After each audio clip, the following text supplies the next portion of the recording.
খুব ছোট্ট একটা ছেলে প্রচণ্ড রাগী ছিল। তার বাবা তাকে একটা পেরেক ভর্তি ব্যাগ দিল এবং বলল যে যতবার তুমি রেগে যাবে ততবার একটা করে পেরেক আমাদের বাগানের কাঠের বেড়াতে লাগিয়ে আসবে। প্রথম দিনেই ছেলেটিকে বাগানে গিয়ে 37টি পেরেক মারতে হলো।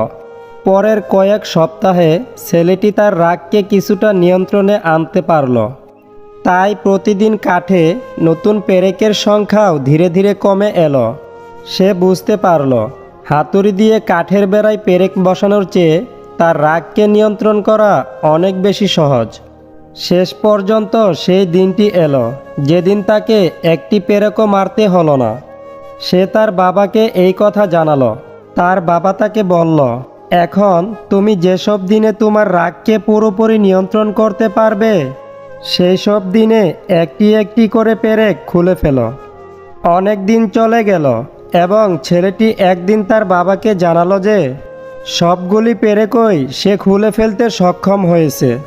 তার বাবা এবার তাকে নিয়ে বাগানে গেল এবং কাঠের বেড়াটি দেখিয়ে বলল, তুমি খুব ভালোভাবে তোমার কাজ সম্পন্ন করেছ।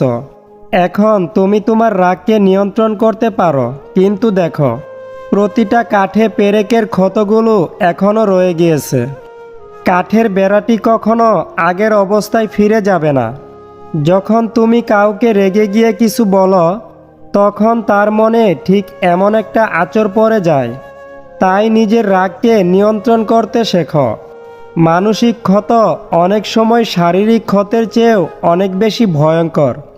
ক্যারিয়ারে মনোযোগ দাও, কারণ এখন সম্পর্কের কোনো ভরসা নেই।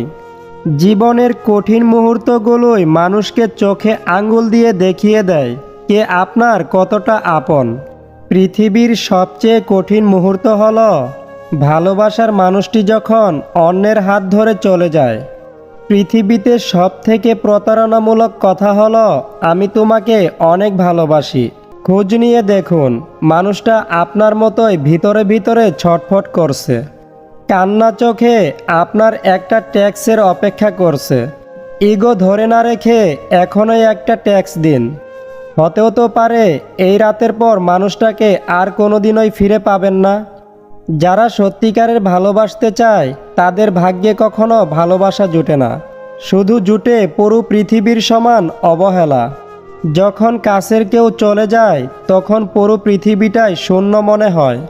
এর চেয়ে কষ্টের আর কি হতে পারে। কথাবার্তায় ক্রোধের পরিমাণ লবণের মতো হওয়া উচিত। এটা পরিমিত হলে রুচিকর আর অপরিমিত হলে ক্ষতিকর। একজন সুন্দর মানুষের চেয়ে একজন বিশ্বস্ত মানুষ অধিক মূল্যবান।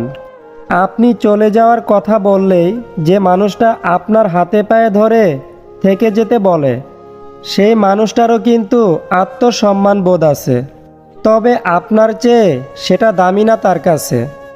আপনি ঘুমিয়ে যাওয়ার পরেও যে মানুষটা না ঘুমিয়ে আপনার কণ্ঠ শুনবে বলে কল দিয়ে যায়, আপনার মতো সেই মানুষটারও কিন্তু কাজ থাকে, তবে আপনার কণ্ঠটার থেকে সেই কাজটা বেশি মূল্যবান নয়। আমরা সবাই মুখোশ পরে আছি। যার মুখোশ যত বেশি সুন্দর সে সমাজের চোখে তত বেশি ভালো মানুষ। এক স্ত্রী স্বামীকে পরীক্ষা করে দেখতে চাইলেন স্বামী তাকে কতটুকু ভালোবাসেন এবং তাকে ছাড়া বাঁচতে পারে কিনা। তাই সে তার স্বামীর প্রতিক্রিয়া জানার জন্য একটা চিঠি লিখল। দেখো, আমি তোমার প্রতি এবং আমাদের লাইফ নিয়ে প্রচণ্ড বিরক্ত। আমি আর তোমার সাথে থাকতে চাই না। আমি সারা জীবনের জন্য চলে গেলাম। চিঠিটা লিখে টেবিলের উপর রাখল এবং নিজে খাটের নিচে লুকিয়ে রইল। সন্ধ্যার সময় স্বামী বাসায় আসলো। আসার পরে স্বামী প্রথমে চিঠিটা হাতে নিয়ে পড়ল, তারপর কলম দিয়ে চিঠিতে একটা লাইন কি যেন লেখল। স্ত্রী খাটের নিচ থেকে তা দেখল। স্বামী আবার চিঠিটা টেবিলের উপরে রেখে দিল। কয়েক মিনিট পর স্বামী নীরবতা থেকে হঠাৎ খুশি হলো। সে শীষ বাজাতে লাগলো, নৃত্য শুরু করে দিল। তারপর মোবাইলটাকে বিছানার উপর আনলো। আনার পর তার স্বামী তার কোনো এক বান্ধবীকে ফোন দিল। ফোন করে বলছে, আজ অটোমেটিক্যালি আমার লাইফ থেকে আমার আপদ দূর হয়েছে। তুমি আমার জীবনে আগের মতোই থাকবে। আমার স্ত্রী আমাদের মাঝে আর বাধা হয়ে থাকবে না। তুমি এনিটাইম আমার বাসায় চলে আসবে। এমন অনেক কথা বলার পর স্বামী হাসতে হাসতে ফোন রেখে বাসার বাহিরে চলে গেল।